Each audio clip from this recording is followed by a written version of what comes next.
बात करेंगे जंतर मंतर पर, जहां अब तक किसानों की पार्लियामेंट चल रही थी, लेकिन आज हिमायत में कांग्रेस समेत तकरीबन 14 से 15 सियासी पार्टियों के लीडरान आज पहुंचे और सरकार को न सिर्फ ज़रूरी इस्लाहात बल्कि दूसरी तरफ पेगासस के मामले पर भी घेरने की कोशिश की। इसके अलावा बताएंगे कि 12वें दौर की मीटिंग भारत और चीन के दरमियान फौजी सतह पर हुई थी। सफारती ताल्लुकात बेहतर बनाने के साथ कोशिश फौजी सतह पर भी जो हुई है वो एक बार फिर रंग लाई है। क्या कुछ मजीद डिटेल से थोड़ी देर में आपके सामने रखेंगे। इसके अलावा आपको बताएंगे कि मुल्क के अंदर आज एक बड़ी या अहम पेशरफ्त हुई है, जहां पर सरकार की तरफ से एक कौमी जो अवार्ड मिलता था खेल के मैदान में बेहतर कारकर्दगी का मुजाहिरा करने पर, उसका नाम तब्दील करने पर सियासत इस वक्त एक बार फिर मुल्क के अंदर गर्मा गई है। हिज़्ब इख्तिलाफ ने इस पर पलटवार किया है सरकार पर और एक खास मुतालबा भी किया गया है। लद्दाख भी आपको लिए चलेंगे। सीआरपीएफ की तरफ से मरकजी वजारत दाखिला की मुहिम को मजीद आगे बढ़ाते हुए एक बड़ा कदम उठाया गया है। इस हवाले से डिटेल्स आपके सामने रखेंगे और बात लेफ्टिनेंट गवर्नर के हवाले से और दीगर कुछ मामला भी आपके सामने रखेंगे। लेकिन सबसे पहले खबरों की शुरुआत जम्मू कश्मीर से करेंगे और जम्मू कश्मीर के अंदर एक और तब्दीली होने जा रही है और तब्दीली सियासी जमात के अंदर, जहां पर पीपल्स डेमोक्रेटिक पार्टी को पहले ही हम लगातार बात कर रहे हैं कि झटका लगा है, चूंकि नजीर लावे गुज़श्ता दिनों उनके इस्तीफे की बात सामने आई थी। फयाज मीर उनके साथी थे, राज्यसभा के अंदर दोनों अरकाने पार्लियामेंट रहे और सफीना बेग डीडीसी चेयरपर्सन बारामूला से ये पार्टी से अब मुकम्मल तौर पर अलग हुए हैं, ये खबर मिल रही है और कल पीपल्स कॉन्फ्रेंस में तीनों शामिल हो सकते हैं। चूंकि खबर यह भी है दोपहर 3 बजे सज्जाद गनी लोन जो कि पार्टी के सरपरस्त हैं श्रीनगर के अंदर प्रेस कॉन्फ्रेंस भी करेंगे और उससे पहले मुर्तजा खान, नजीर लावे, फयाज मीर और सफीन बेग पार्टी में शामिल होंगे। सीधा श्रीनगर चलते हैं। हमारे साथ हमारे सीनियर साथी सैयद तजम्मुल इस्लाम ज्वाइन कर चुके हैं। सैयद तजम्मुल, क्या पार्टी की तरफ से कोई कंफर्मेशन कर दी गई है? किस हद तक ये खबर सही है? बहुत बहुत शुक्रिया आसिफ। अभी कुछ देर पहले मैंने जराए के हवाले से इस खबर की बिल्कुल जो असल सूरत हाल है उसको आवाम तक लाने की कोशिश की जी। अब एक और नाम इसमें ऐड हो चुका है। साबिक मेंबर लेजिस्लेटिव काउंसिल और खतर पीर पंजाल की बड़ी अहम कानूनी शख्सियत मुर्तजा बेग भी अब पीपल्स कॉन्फ्रेंस में शमूलियत इख्तियार करेंगे कल। और फयाज अहमद मीर के साथ साथ न सिर्फ नजीर अहमद लावे बल्कि डीडीसी चेयरपर्सन शुमाली कश्मीर के जिला बारामूला, ये सारे लोग जो है ये पीपल्स डेमोक्रेटिक पार्टी के वास्ते काफी टाइम उन्होंने बड़ा अपना रोल अदा किया। लेकिन हर गुजरते लम्हे के बाद और 35 से 370 की मनसूखी के बाद तीनों लीडरान बल्कि अब 4 हो गए, उन्होंने अलहदगी पसंद सोच इख्तियार की। ये वो अलहदा सोच थी जो कदर मुख्तलिफ थी, क्योंकि पीटीपी के बाद पीपल्स कॉन्फ्रेंस जाने का मतलब हुआ कि अब ये चारों लीडरान जो हैं पीपल्स कॉन्फ्रेंस को मजीद मुस्तकम करेंगे। लेकिन थोड़ा सा माजी में जब हम जाएंगे तो नजीर अहमद लावे को पीटीपी सदर महबूबा मुफ्ती ने उसी वक्त एक्सपेल किया था जब 35 से 370 की एब्रोगेशन के बाद उन्हें जैसे मरमू जो लेफ्टिनेंट गवर्नर आए थे तो उनके ओथ सेरेमनी में देखा गया था। और उसके बाद फयाज अहमद मीर से कोई भी सलाह मशवरा नहीं किया गया। जब महबूबा मुफ्ती कुपवाड़ा दौरे पर थी तो उस वक्त उन्होंने फयाज अहमद मीर से कोई राब्ता कायम नहीं किया। इसी तरह से मुर्तजा खान तो बहुत पहले के चले गए थे और कुछ दिन पहले बड़ी खबर डेवलप हुई कि सफीना बेग भी अब जो है पीपल्स कॉन्फ्रेंस में बाज़ाब्ता तौर पर शामिल हो रही है। यानी जिस वक्त सफीना बेग इस पार्टी में शामिल हो रही है, कुछ दिन पहले आपको याद होगा कुल जमाती मीटिंग में मुज़फ़्फ़र बेग के साथ मुलाकात के बाद, प्राइम मिनिस्टर की मुलाकात के बाद उन्होंने कहा था कि वो पीपल्स कॉन्फ्रेंस के साथ नहीं है। लेकिन आज सफीना बेग की शमूलियत इख्तियार करने के बाद हो सकता है कि आइंदा कुछ में उस मामले में भी पेशरफ्त हो सकती है। बड़ी सियासी ड्रामाबाजी जारी है और ड्रामाई तब्दीलियां मतवक्को और भी है और आइंदा कुछ देर में और भी मामला चल सकते हैं। लेकिन एक तरफ जहां इन पार्टियों के लिए कल 3 बजे जो है चर्चगेट में जो सरकारी रिहाइशगाह सज्जाद गनी लोन के पास है वहां पर इनका इस्तकबाल किया गया। कुछ दिन पहले यासिर रिशी भी आ चुके हैं। तो एक तरफ एक पीपल्स कॉन्फ्रेंस एक रिवाइवल और उसके बाद रिलॉन्च और रिशेप के साइज में है और दूसरी तरफ अपनी पार्टी भी कोशिश कर रही है कि बेशतर लीडरान जो है वो जो पार्टी में उनकी तरफ आ सकते हैं। लेकिन Jammu Kashmir Peoples Democratic Party की तरफ से जब मैंने जराए के हवाले से अभी कुछ देर पहले बात की तो उन्होंने कहा कि नजीर अहमद लावे को हमने एक्सपेल किया हुआ है, फयाज अहमद मीर से कोई राब्ता नहीं है और उन्होंने भी नज़म शिकनी की है। और उसके बाद मुर्तजा खान और सफीना बेग पहले ही जा चुके हैं। तो क्या सैयद तजम्मुल ये इंतखाबात से पहले पार्टी को मजबूत बनाने की कोशिश है या वाकई नॉर्थ के अंदर जो ग्रिप टाइट करने की बात या पार्टी की मजबूती के लिए बात हो रही है वो एक फैक्टर सामने रखते हुए इन लीडरान की तरफ से भी अब पीसी में शमूलियत इख्तियार की जाएगी? देखिए, पीपल्स डेमोक्रेटिक पार्टी के लिए मुश्किलात भरा माहौल है। एक तरफ आज ही आपने देखा कि महबूबा मुफ्ती की वालिदा को एक बार फिर समन जारी किया 18 अगस्त को और कल ही उन्होंने एहतजाज किया था 5 अगस्त की दूसरी वर्ष के मुकबिल। उसके बाद अभी तक महबूबा मुफ्ती लगातार कहती है कि उनके लीडर को डराया धमकाया जाता है, मुख्तलिफ एजेंसीज की तरफ से उन्हें बड़ा दबाव है उन पर। अब आपके पास 2 मौक़िफ़ बचे हैं, नेशनल कॉन्फ्रेंस तो रिवायती तौर पर पीपल्स कॉन्फ्रेंस और बाकी पार्टी के जो है सियासी हरीफ रहे हैं, लेकिन 2 पार्टियां अब बची है जिसके लिए शुमाली कश्मीर के लिए जो नॉर्थ कश्मीर या नॉर्दर्न ग्रिड है उसमें पीपल्स कॉन्फ्रेंस को जरूर मजबूती मिली है, तक़वियत मिलेगी या नहीं वक्त बताएगा। लेकिन साउथ कश्मीर में चूंकि तारिगामी इस वक्त पीएचडी के तर्जमान है और मोहम्मद यूसुफ तारिगामी के मुकाबले पीडीपी के टिकट पर बहुत कम वोटों से नजीर अहमद लावे हारे थे उस वक्त, तो कहीं ना कहीं साउथ में भी अब इनका जो है पॉलिटिकल अकाउंट जो है वो खुलता बहुत बहुत शुक्रिया श्रीनगर से हमारे साथ रहने के लिए और तफसीलात फराहम करने के लिए। तो 4 बड़े लीडर्स, इनमें फयाज अहमद मीर जो कि राज्यसभा रुकन रहे, मार्च के महीने में इनकी भी रिटायरमेंट हुई थी, उनके साथ नजीर लावे जो कि पीडीपी से वाबस्तगी जिनकी थी ये भी राज्यसभा के अंदर रहे, और डीडीसी काउंसिल के चेयरपर्सन जो कि नॉर्थ कश्मीर से हैं, बारामूला से सफीना बेग, वो भी पार्टी में शमूलियत अख्तियार करेंगी। कल प्रोग्राम हो सकता है और इस सिलसिले में बाद में प्रेस कॉन्फ्रेंस भी होगी।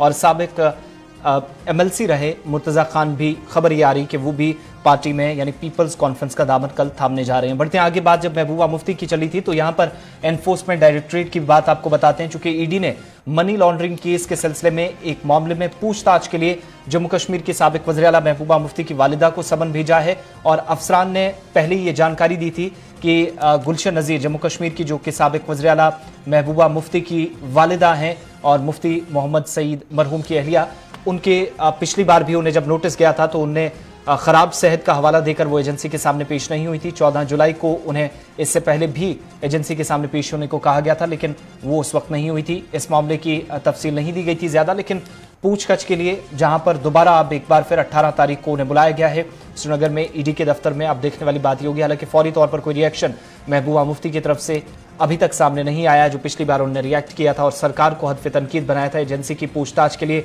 नोटिस के लिए। लेकिन अब 18 तारीख को दोबारा उन्हें एक बार फिर नोटिस जारी करके सिर्फ 1 महीने के दौरान ये दूसरी मरतबा अब गुलशन नज़ीर को ईडी के सामने पेश होने के लिए कहा गया। बढ़ते हैं आगे। बात अब लद्दाख के अंदर भी, चूंकि भारत और चीन के फौजी कमांडरों की मीटिंग 31 जुलाई को हुई थी और 12वें दौर की मीटिंग के बाद दोनों अफवाज ने कंट्रोल लाइन पर एलएसी का जो एरिया है गोगरा हॉट स्प्रिंग्स, इस इलाके से अपनी अपनी अफवाज को पीछे हटाने का फैसला किया है।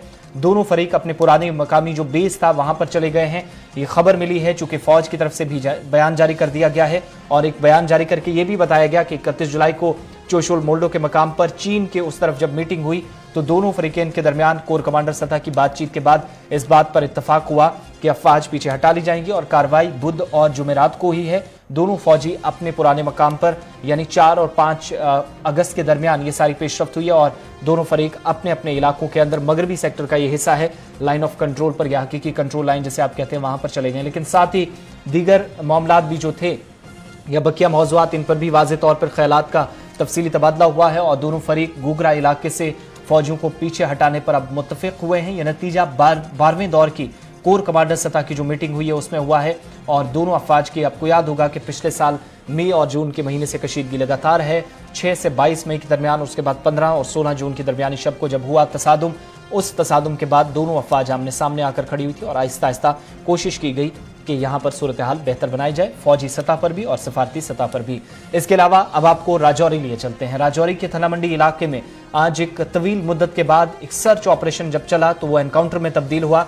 2 मिलिटेंट इसमें हलाक हुए हैं। आखिरी इतलात मिलने तक खबर ये मिल रही है कि थना मंडी के इस इलाके के अंदर जो बंगोई का इलाका है, गाँव है, रिहायशी आबादी वाला इलाका है, तो इस पुलिस और फौज ने बड़े एहतियात से मोहतात तरीके से इस इलाके के अंदर दिन भर ऑपरेशन चलाया और शाम होते होते ऑपरेशन खत्म भी कर दिया गया।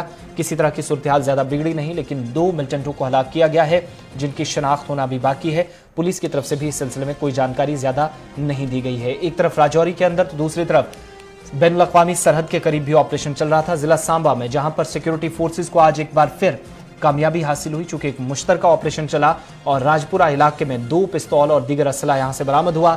दिन भर कार्रवाई चलती रही और पुलिस और फौज ने मुश्तबह ड्रोन के नकलो हमल की भी तस्दीक आज सुबह की कि इस इलाके के अंदर रात देर गए मकामी लोगों से जो इतलात मिली, ड्रोन एक मरतबा फिर देखा गया और फौज के साथ सिविल इंतजामिया भी इन इलाकों में चूंकि मकामी आबादी से मदद लेकर ऑपरेशन चला रही है, जिस दौरान आज हथियार बरामद हुए। और राजपुरा का ये वो इलाका है जहां पर गुज़श्ता बरसों के दौरान दरअंदाजी की वजह से भी ये इलाका काफी ज्यादा सुर्खियों में रहा। पुलिस का वर्जन इस पर आप सुनाते हैं और उसके बाद आपको पुलिस की एक और कार्रवाई बताते हैं। ये बॉर्डर से कोई 2 किलोमीटर की दूरी पे है। ये गांव सारथियां है, राजपुरा सेक्टर में आता है। तो जैसे ही आज ट्रिप 6 जकलाई के और पुलिस ने सर्च स्टार्ट की। अर्ली मॉर्निंग में उनको एक संदिग्ध बैग मिला। बैग को खोले जाने पे पता चला कि उसमें कुछ आर्म्स एमुनिशन है, जिसकी डिटेल आपको बाद में बता दी जाएगी। अब ये आर्म्स एमुनिशन इस एरिया में कैसे आए, क्या ये ड्रोन ड्रॉपिंग है या कोई इसको उठा के कहीं और ले जा रहा था, कोई कुरियर था इसमें, ये सब विषय जो है वो इन्वेस्टिगेशन का है। जब तक वो क्लियर नहीं होता कुछ नहीं कहा जा सकता। 2 ग्रेनेड हुए हैं इसमें, 5 मैगजीन्स हुई हैं और कुछ एमुनिशन हुआ है पिस्टल का ही। ड्रोन एक्टिविटीज के साथ हम इसको डायरेक्टली एसोसिएट नहीं कर सकते जब तक हमें एविडेंस वगैरह ना मिले, बट ये भी पॉसिबिलिटी रूल आउट नहीं की जा सकती कि ड्रोन ड्रॉपिंग ही हो। बहुत सेंसिटिव इलाका है जहाँ पे पहले भी इंसिडेंट्स हुए हैं, उन सबको मद्देनजर रखते हुए और इंडिपेंडेंस डे की सेलिब्रेशन नजदीक आ रही है, इस हिसाब से भी पूरे एरिया को जो है वो हम सर्च पे रखा हुआ है। बिल्कुल माना गया है कि यहाँ पे माना क्या गया है, जहाँ पे हुई भी है इन्फिल्ट्रेशन, सक्सेसफुल इन्फिल्ट्रेशन भी हुई है और कुछ को जो है वो हमने फाइल भी किया है। तो इन सब को मद्देनजर रखते हुए इस एरिया को हम कभी भी लाइटली नहीं लेते हैं। चलिए, सिक्योरिटी फोर्सेज ने सांबा के अंदर कार्रवाई की। दूसरी तरफ बैनुल-अक़वामी सरहद के साथ साथ लाइन ऑफ कंट्रोल पर भी पुंछ की मेंढर तहसील के अंदर पुलिस ने कार्रवाई की। बलनोई गांव है, सर्च ऑपरेशन चला और इस दौरान वायरलेस सेट बरामद हुआ। पुलिस के मुताबिक इलाके में एक मुश्तबा बैग पाया गया, जिसके बाद पुलिस ने खुसूसी टीम ऑपरेशन के लिए यहां रवाना की और किसी की गिरफ्तारी हालांकि आखिरी इतलात मिलने तक अमल में नहीं लाई गई, ना ही मजीद तफसीलात सामने आ सकी। लेकिन जराये के मुताबिक इन सरहदी इलाकों के अंदर मशकूक नकलो हरकत के बाद फौज और BSF काफी वक्त से अलर्ट पर है। इस तरह की सूरत हाल बनी है और आज जाकर एक वायरलेस सेट मिलना इस बात की तस्दीक करता है कि इन इलाकों के अंदर आज भी शायद मुश्तबा नकलो हरकत, क्योंकि लाइन ऑफ कंट्रोल के करीबी इलाके हैं, तो शायद हो सकती है। अब बात लद्दाख के अंदर CRPF की DG की तरफ से आज DIG जो है नॉर्थ वेस्ट फ्रंटियर ITBP छोटा राम जट के, जिन्होंने करगिल के अंदर प्रेस कॉन्फ्रेंस की और माहौलियाती तहफ़्फ़ुज़ के बारे में आज CAPF की जानिब से जो इकदाम उठाए गए हैं या काम किया गया है, इसके मुतालिक जानकारी फराहम की। मरकजी वजारत दाखिला की जानिब से जो माहौलियात के तहफ़्फ़ुज़ के लिए काम शुरू किया गया है, इस हवाले से एक किताबचा भी जिसका उन्वान गार्डियन ऑफ एनवायरनमेंट है, ये भी शाया किया गया और मीडिया के सामने बताया, आज तफसीलात रखते हुए बताया गया कि इस मुहिम के तहत वजारत दाखिला मुख्तलिफ रियासतों और UTs के अंदर काम कर रही है और शजरकारी मुहिम भी जारी है। काम किया उसके बारे में छापी और ये आपको देते हुए मुझे बहुत खुशी है। आपको मैं बता दूं कि MHA की जो वृक्षारोपण अभियान है उसका नोडल एजेंसी ITBP है और हमने पूरे पिछले 1 साल में भारतवर्ष में जगह जगह लाखों पेड़ लगवाए हैं और एक रास्ता, एक प्लान दिया है जिसको हमने लागू किया है, करवाया है। और पूरे हिमालयन क्षेत्र में, जैसा कि आप अभी हिमालय में हो, तो आप और हमारा बहुत ही नज़दीकी रिश्ता है और रिश्ता भी पूरे जवानी का रिश्ता है। जब मैं पहली बार आज से 24 साल पहले लेह में आया तो उससे लेके आज आप अंदाज़ा लगाएं, हमारी पूरी सर्विस का रिश्ता है। और इसमें हमने जहाँ जहाँ पेड़ लगाए उसका विवरण है। हम आप सबको एक वाइड पब्लिसिटी के लिए एक हिंदी की और एक इंग्लिश की हम आपको एक बुकलेट सेट देंगे। एक चीज़ और बताऊंगा कि हम लोग एक बहुत बड़ा आपके लद्दाख की जनता के साथ जुड़ने के लिए एक राफ्टिंग अभियान कर रहे हैं जो कि पदम से लेके और संगम तक है। दिनांक 9 से शुरू होके 12 तक 4 दिन का है। और पदम में इसमें हमने रास्ते में पदम में, जांगला में, आपके निराक में हमने कुछ प्रोग्राम्स रखे हैं, नीमो में। तो उनकी विस्तृत जानकारी श्री राजेंद्र कुमार वर्मा DIG मेरे सहयोगी ये आपको देंगे, टासी साहब देंगे। धन्यवाद। स्टार्ट होने जा रहा है और इन 9 तारीख को इसकी ओपनिंग हमारे IG सर करेंगे पदम में। तो जो कि लाहरी दौरजे सर हैं, हमारे डॉक्टर सर हैं, वो करेंगे इसकी ओपनिंग। और इस ओपनिंग इसमें जो इवेंट में है 55 पार्टिसिपेशन कर रहे हैं, जो जिसमें 8 महिलाएं भी हैं और 7 हमारे लद्दाख पुलिस के भी साथ में हैं। तो टोटल 55 लोग इसमें भाग ले रहे हैं जो कि इसको करेंगे। और इसका जो समापन है 12 तारीख को अपने जो संगम है यहाँ पे है, जिसको DG हमारे ITBP के DG हैं, वो इसके समापन करने आ रहे हैं। और वो खुद भी इसमें पार्टिसिपेट करेंगे। तो ये बहुत अच्छा, मतलब हमारी फोर्स के लिए भी अच्छा है कि हमारे डीजी खुद इसमें पार्टिसिपेट करेंगे और इसको। चलिए वक्त छोटे से ब्रेक का है, ब्रेक के उस पार खबरें और भी हैं। मैंने चाय से कहा आज तो चाय पीने का भी वक्त नहीं है। चाय ने कहा थोड़ा सा वक्त।